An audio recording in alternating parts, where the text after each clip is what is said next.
This is your host, G.I. Wingnut. Welcome back to my channel. We are continuing with Atlantis and Lemuria, written by Rudolph Steiner and published in 1911. In this episode, we will be starting on Chapter 4, so let's get on into it.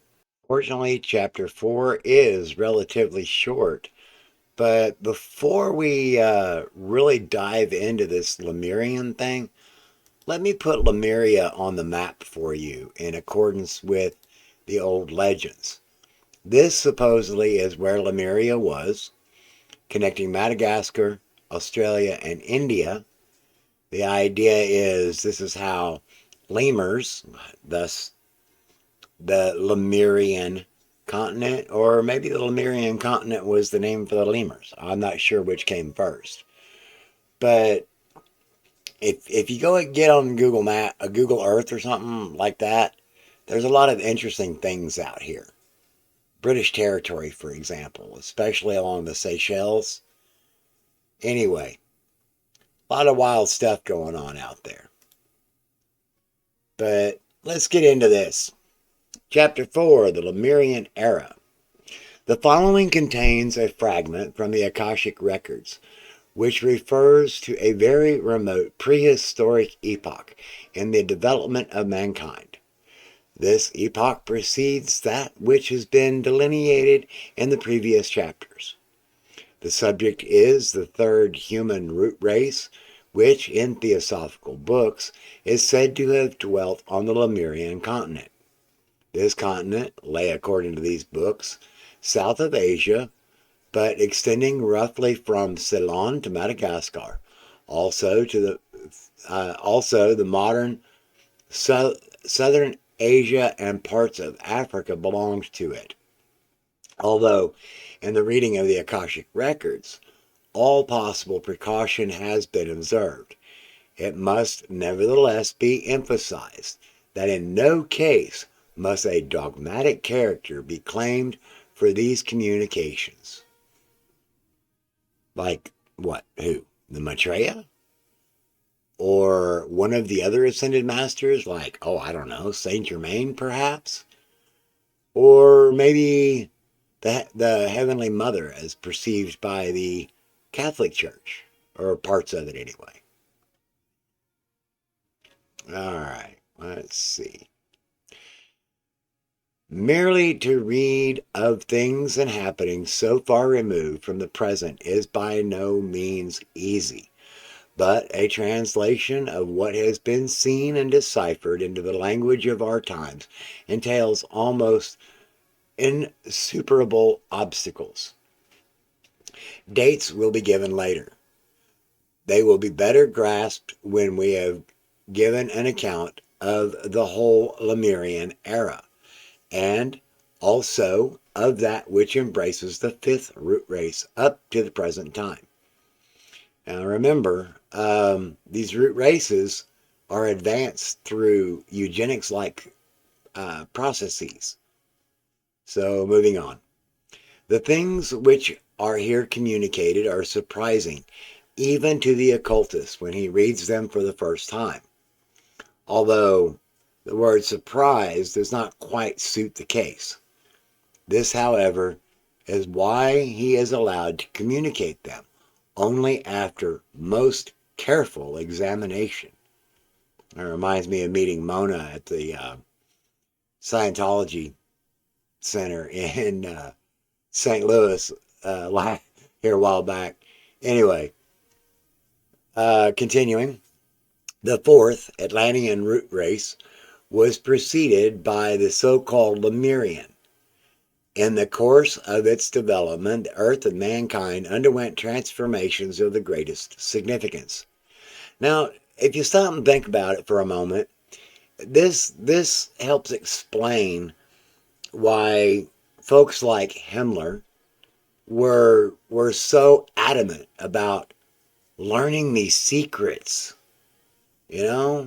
like finding the spear of destiny, or finding the origins of the Aryan race, doing eugenics-like measurements of body parts. Anyway.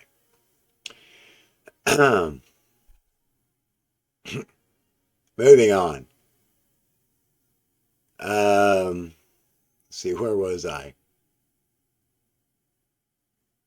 Nevertheless, something will first be said about the character. Oh, hang on. In the course of its development, the earth and mankind underwent transformations of the greatest significance. Nevertheless, something will first be said about the character of this root race subsequently to these transformations, a delineation of which will follow. This root race as a whole had not yet developed memory. Men were able, it is true, to form conceptions of things and events, but these conceptions did not remain in the memory, and in consequence, men did not possess language in its true sense. Wait, what? Did not possess language in its true sense? Well, if they had telepathic abilities, then they would still be able to communicate, which is utilization of language, right? Whether you're using English words, French words, HTML coding, um, memetics, meme making. These are, oh, good grief. Moving on. What they could produce in this connection were rather natural sounds which expressed their sensations of pleasure, joy, pain, and so on, but which did not designate external things. Well, that reminds me of the Rosicrucians and projecting sound, magical sounds and syllables, or from syllables, to create manifestation. Wild, wild. All right, moving on. Their mental conceptions, however, had quite a different power from those of later men. They influenced their surroundings by means of this power. Hang on, wait a minute. Sound. That reminds me of some of the conspiracies I've heard of Tibetan monks using sound to move stones to build their temples. Uh, there's conspiracy theories or theories, I'm going to call them conspiracy theories, about that sort of behavior to build Hindu temples as well. They surrounded, they influence their surroundings by means of this power of sound. All right. Other men, animals, plants, and even inanimate objects could feel this action and were worked upon by mere mental images. Why does Uri Geller come to mind? Or or maybe the Matrix? The trick to bending the spoon is to realize there is no spoon. Oh, good grief. Anyway, moving on. Thus, the Lemurian could communicate with his fellow men without need of speech. This intercourse consisted in a kind of thought reading. The power of his conceptions was derived by the Lemurian immediately from the things that surrounded him. Is that to say that inanimate objects have some sort of imprintability on them? Interesting. Cursed objects, maybe? Great stuff for movies. Wild stuff to hear about from preacher types. Thinking Vlad Savchek for one. All right, moving on. It flowed on him from power of the growth in plants, from the vital energy in animals. Thus did he understand plants and animals in their inner workings and life. Indeed, he thus understood even the physical and chemical forces of inanimate things. Sounds like some Harry Potter stuff to me. Moving on. In building anything, he did not need first to calculate the bearing capacity of a trunk or the weight of a block of stone. He could see how much the trunk could bear, how the block would settle through its weight. In building anything. Okay, so that sounds like some alchemy stuff. Moving on. The Lemurian built in this way without any art of engineering, but with the certainty of a kind of instinct working out as imagination. Withal, he had his body under great control. Oh, that sounds like Scientology for sure. Anyway, moving on. If necessary, he could steel his arms through a mere effort of will. Consequently, he could, for instance, raise enormous burdens, just as the Atlantean disposed of the vital energy, so the Lemurian was master of his will. He was, let not the expression be misunderstood, a born magician in all spheres of the lower human activity. 7 spheres? Maybe. 7 mountains? Maybe. It certainly sounds like some dominionism to me. The main object, too, of the Lemurians was to develop the will and the power of conception. This was the ruling motive in the education of children. Boys were hardened in the most energetic manner. What, like the Spartans? Moving on.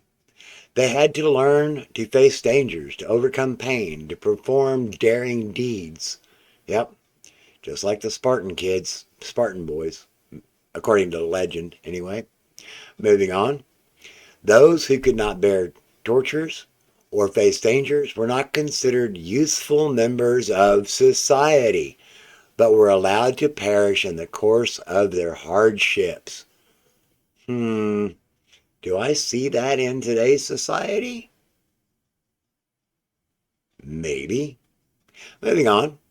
What the Akashic records show in regard to this method of rearing children surpasses all that present-day man can picture to himself in his wildest fancy. The endurance of heat up to scorching point and piercing of the body with sharp points were quite common occurrences.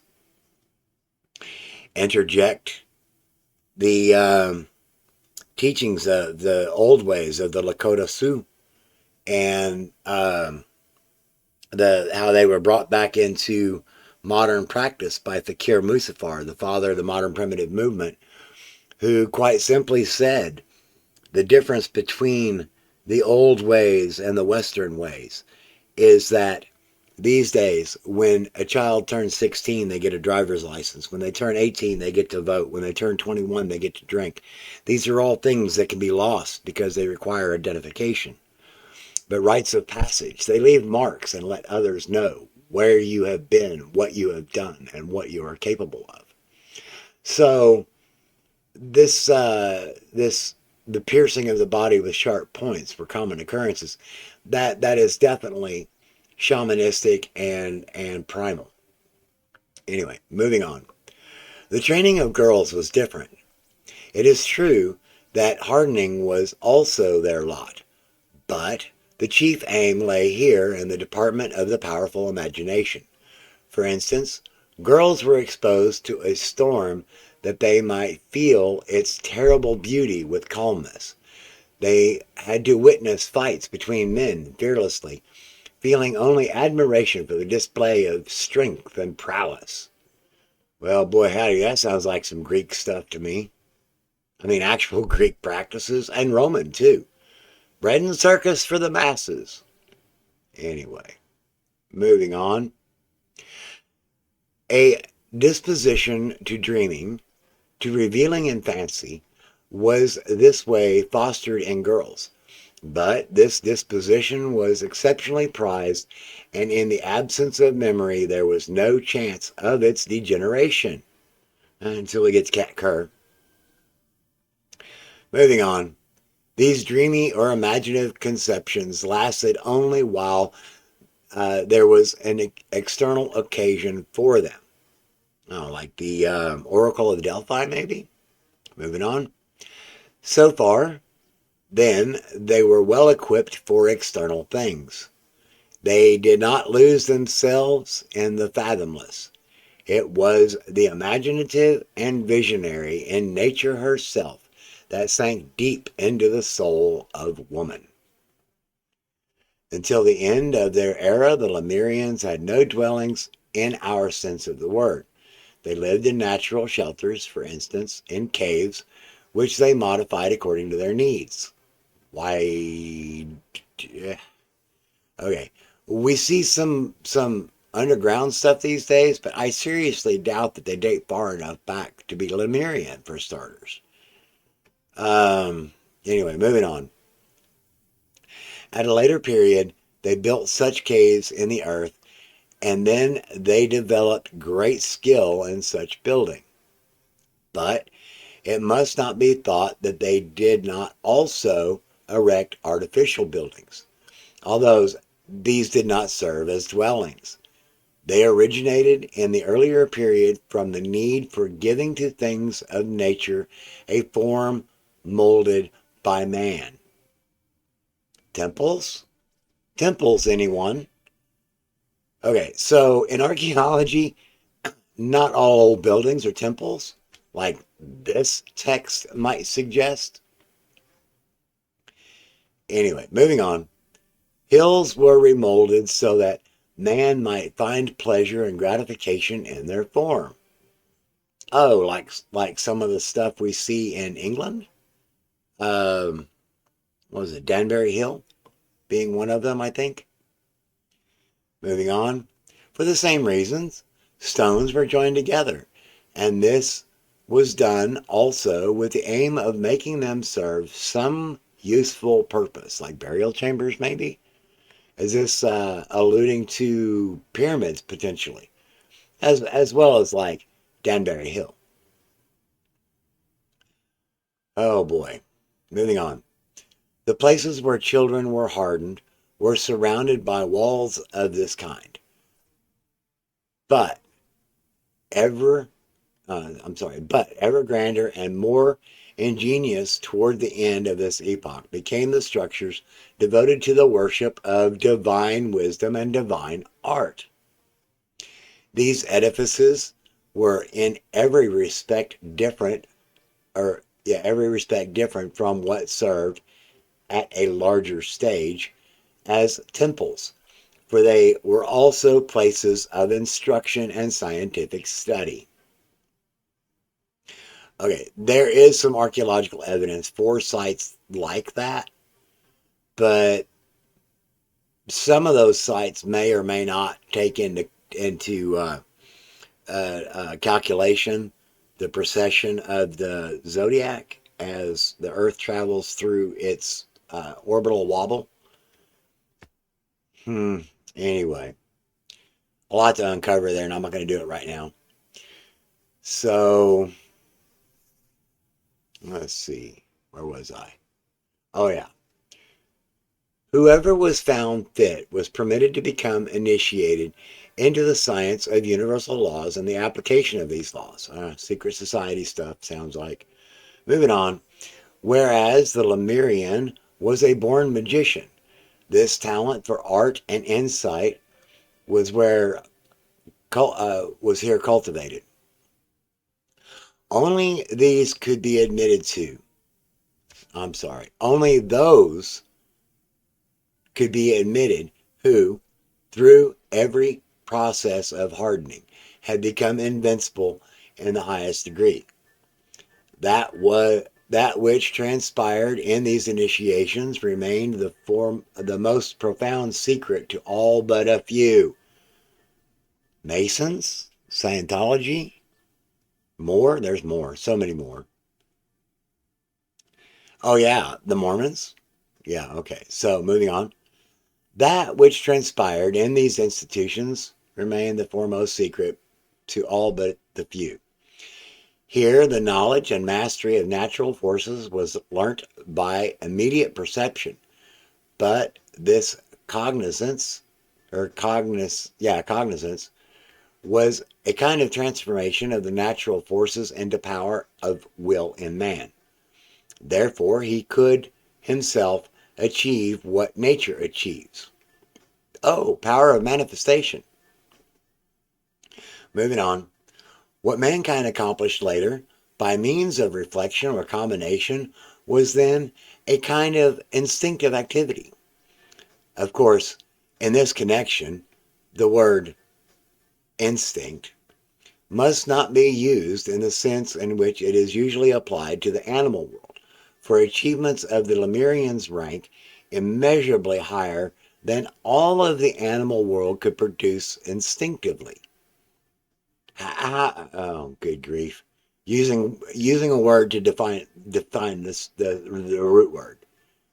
That's not the best way to do it. But it was 1911, and we are looking at some information here that could be misleading or at the very least confusing. Moving on, they far surpassed all that mankind, through memory, intellect, and imagination, has since acquired in arts and sciences. To make this more clearly understood, one might call these teaching places high schools of the powers of will and the clairvoyant power of forming conceptions. Bethel School of Supernatural Ministry, something to that. What I think that's the name of it. Is that what they're doing over there? This stuff right here. Good grief. Moving on. From them proceeded such men as became in every respect rulers of others. It is difficult today to give in words a correct conception of all these conditions, for everything on earth has since undergone a change. Nature itself and all human life were different then, and consequently human labor and the relation of man to man were quite otherwise than what is customary now. It's difficult today to give in words a correct conception of these conditions. I read that and my brain jumped to Scientology's conditions. Moving on. The atmosphere was as yet much denser than later during the Atlantean era, and water was much more fluid. I don't get how that could be. Super water, maybe? Moving on.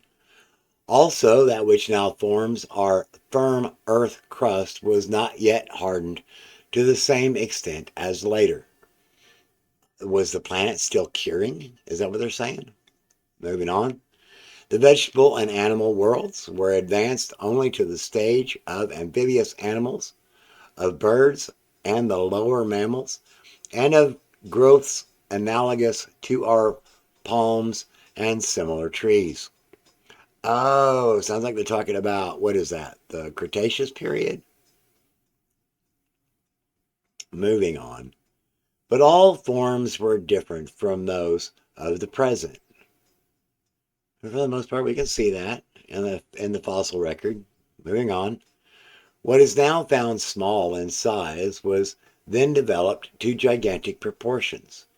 Our small ferns were then trees, which formed mighty forests. The higher mammals of today were not in existence at that time. On the other hand, a great portion of mankind was at so low a stage of development that it must be described as another animal. In fact, the foregoing description of men applies only to a small number. The remainder lived on the animal level. Indeed, these animal men were, in their external form, in their mode of living, altogether different from that small number. They hardly differed from the lower mammals, whom in a way they also resembled in form. Ah, so is this how Blavatsky came up with her dragon men theory? Or is this how eugenicists tend to other their fellow humans by seeing them as lower mammals, less than human? This is just wild stuff. Moving on. A few words must also be added to the significance of the places of worship previously mentioned. It is not exactly religion that was fostered there. It was divine wisdom and art. Oh, it sounds like they're talking about Thoth from the Egyptian pantheon. Man, or continuing, man felt what was given him there to be a direct gift from the spiritual world powers, and when he shared in this gift, he looked upon himself as a servant of these universal powers. He felt himself consecrated in opposition to all that was unholy. Let me read that again because this reminds me of some latter rain, holy war, New Apostolic Reformation nonsense. Man felt what was given him there to be a direct gift from the spiritual world powers. And when he shared in this gift, he looked upon himself as a servant to these universal powers. He felt himself consecrated in opposition to all that was unholy. What is a holy war? Declaring that something is unholy and that it must be destroyed by your collective. Moving on. If one would speak of religion at this stage of mankind, one might call it religion of the will. Religious feeling and consecration lay in this, that a man guarded the powers conferred on him as a secret, deep and divine, and that he led such a life as sanctified his power. What, like Robin Bullock, for example? Or any of the Nar prophets, Falfits? Moving on. Very great were the awe and the reverence with which persons possessed of such powers were regarded by others, nor was this enjoined by laws or in any other way, but was the result of the direct power exercised by such men. Like Ken Copeland, maybe? Moving on. One who was not initiated found himself quite naturally under the magical influence of the initiates, and as a matter of course, the latter considered themselves consecrated persons. This is like some Greg Locke stuff right here, you know? The initiated. Mike Flynn, Elizabeth Clare Prophet. Yeah, I'll throw that clip on the end. Moving right along. For in their temples they were in a true sense partakers in the working of natural forces. Carry the fire with you out into the people so that this power of God and the Holy Spirit might spread everywhere. It's not how it works. Anyway, moving on. They gazed into the creative laboratory of nature. Well, we know the Lucis Trust is doing that. What they experienced was intercourse with the beings who work at the building of the world itself. The Ascended Masters, perhaps? I know, I keep referring back to that, but I just have to keep asking questions, making interjections. Moving on. This may be called an intercourse with the gods, and what developed later as initiation or mysteries sprang from this original mode of intercourse between men and the gods. In later times, this intercourse was bound to undergo a transformation because the human conception, the human spirit, assumed other forms. Special importance attaches to one point connected with the progress of the Lemurian development, in consequence of the mode of life which was pursued by the women. They developed, by this way of living, special human powers. Yeah, by the way, the Church of Scientology, they have a superpowers program. I'm pretty sure it doesn't work. Moving on. The unity of their imaginative power with nature became the basis of a higher development of the imaginative life. Through their senses, they drew into themselves the forces of nature and allowed these to react to their souls. Thus were the germs of the memory formed. And with memory, there entered into the world the capacity to form the first and very simplest moral conceptions. The culture of the will in the masculine element brought at the outset no development of the mind. Man followed instinctively either natural impulses or influences emanating from the initiates. So they were either debaucherous or they were righteous, apparently, depending upon the initiates. Continuing, womankind gave birth to the first conceptions of good and evil. Yeah, blame it on the woman. Bring in Eve, right? Continuing, here they began on the one hand to love that which made a special impression on their imaginative life, and on the other hand to hate its opposite. While the rule exercised by the masculine element was directed more to the external effect of the powers of will, to the management of natural powers. In the feminine element, there arose at the same time an impulse through the feelings, through the interpersonal human powers. He only can comprehend the development of mankind correctly who realizes that the first steps forward in the sphere of imagination were made by women. The development of habits dependent on the meditative, imaginative life, on the cultivation of memory, which formed the nucleus of a life of order, of a sort of moral life, came from this side. Whereas man perceived and employed natural forces, woman became the first interpreter of these. It was a new and special mode of life that here arose, that of thought. This mode had something far more personal than that of men. Now we must understand that this feminine mode was itself really a kind of clairvoyance, even though it differed from the magic of the will on the part of man. Woman was, in her soul, responsive to another kind of spiritual power, to such as appealed more to the element of feeling and less to the spiritual element to which man was subjected.